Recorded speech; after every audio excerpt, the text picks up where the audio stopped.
Bonjour à toutes et à tous, j'espère vous retrouver en bonne forme. Je voulais vous parler d'un vigneron qui s'appelle Laurent Bagnol, qui est un ami vigneron qui a un parcours un petit peu singulier puisqu'il a fait une école hôtelière en apprenant le métier de sommelier à la base. Il a eu pour cela donc une distinction qui est la mention sommellerie à la sortie de l'école. Et il a travaillé donc les premières années de sa notion professionnelle, c'est effectivement fixé sur des postes de sommelier dans différents établissements de la région. Et rapidement, il a voulu apprendre à faire du vin. Pour cela, bon, il avait une famille donc qui a certainement joué un rôle dans sa manière de voir le monde de l'agriculture, puisque ses parents étaient agriculteurs dans la région de Nyons, avec la production d'arbres fruitiers, notamment d'abricots. Et donc il a rapidement fait un apprentissage chez Louis de Belair qui était dans les costières de Nîmes début des années 80, l'un des grands artisans du renouveau des vins de cette appellation, et qui a beaucoup compté dans la progression des vins de notre région et notre belle AOC costière de Nîmes. Et il a revendu malheureusement son domaine fin des années 2000, en 2008 plus exactement. Et justement en 2008, c'est à ce moment-là que Laurent Bagnol a travaillé, donc a voulu monter son vignoble, et il a acheté ses premières vignes. Et aujourd'hui, son vignoble s'étend sur 14 hectares, avec 7 hectares en propriété et 7 hectares en fermage. Et vous pouvez, alors ce qui est marrant, c'est que vous pouvez de son domaine apercevoir les premiers contreforts des cévennes qui justement favorisent un effet de fraîcheur, on va dire, dans les nuitées d'été qui sont assez chaudes, et qui jouent un rôle sur un petit peu cette notion de verticalité dans ces vins. Alors, je voulais vous présenter un vin de chez lui, donc qui est une cuvée Clin d'œil, qui est la cuvée Clin d'œil, donc Maslow sur millésime 2018, et c'est une base de œillade. Alors le œillade, c'est à la base un raisin de table, et qu'il a trouvé intéressant, puisqu'il était super bon de goût, de le vinifier. Il a trouvé l'idée intéressante. Il faut dire que c'est un cousin du Cinsault à la base, et très peu de vignerons le font, hein. Je crois que de mémoire, ils sont 3 ou 4.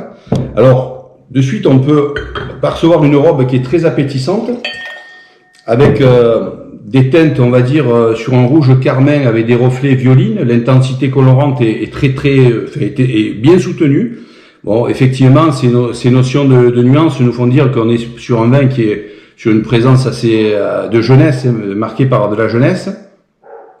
Aromatiquement, on a un vin qui est très ouvert, avec beaucoup de finesse et de complexité aromatique. On est sur ces arômes primaires avec un fruité frais acidulé de framboise et de groseille, intimement lié à des notes plus épicées comme le poivre blanc, et ce marqueur très caractéristique des vins de nos régions, puisqu'il faut dire que l'ensemble, beaucoup de vignes sont entourées de garrigues. On est effectivement sur ce marqueur de garrigue avec ces notions de cade et de cyste.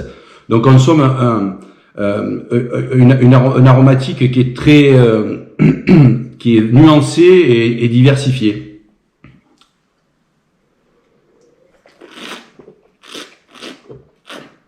Sur un plan gustatif, on a un accueil de bouche qui est tout en velours, vraiment une impression de soyeux. Alors effectivement, on a ce fruité acidulé qui ressort, hein, avec ces notes évoquées précédemment. On a un vin d'une texture assez dense, d'un demi-corps, et on finit sur des tanins très apaisants.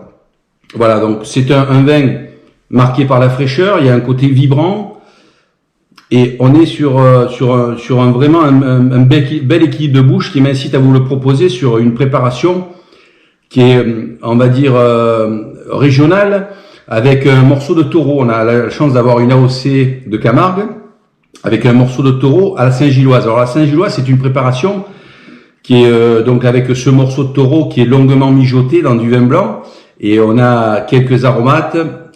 Et puis la particularité, c'est qu'il y a une présence d'anchois qui lui confère ce côté un petit peu salin et qui créera une parfaite combinaison avec ce vin. Je pense aussi à un accord qui peut être éventuellement fait tout en douceur et en gourmandise avec une IGP fraise de Nîmes. Donc on peut donc faire ces fraises de Nîmes qui seront juste assaisonnées avec un petit peu de sucre cassonade, et une petite éventuellement un petit pressé de citron vert qui va lui apporter du relief et qui va faire donc un accord avec un mariage très heureux. Voilà, donc je vous invite donc à aller rencontrer ce vigneron passionné, artisan, véritable pépite des vins de notre région, qui vous fera découvrir toutes ces cuvées les plus intéressantes les unes que les autres. Alors, je peux rapidement vous les citer avec le L de Masselot. Alors ça, on est sur un 100% Carignan.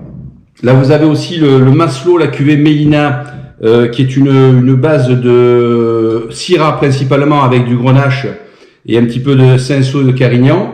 Et vous avez une cuvée qui s'appelle Montpty-Doamady, qui est une cuvée pure Syrah sur un élevage léger en barrique.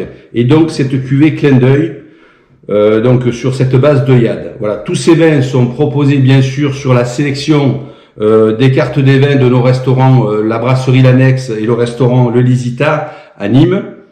Je vous remercie de m'avoir suivi, restez prudents et faites attention au déconfinement. Merci à vous, à très bientôt.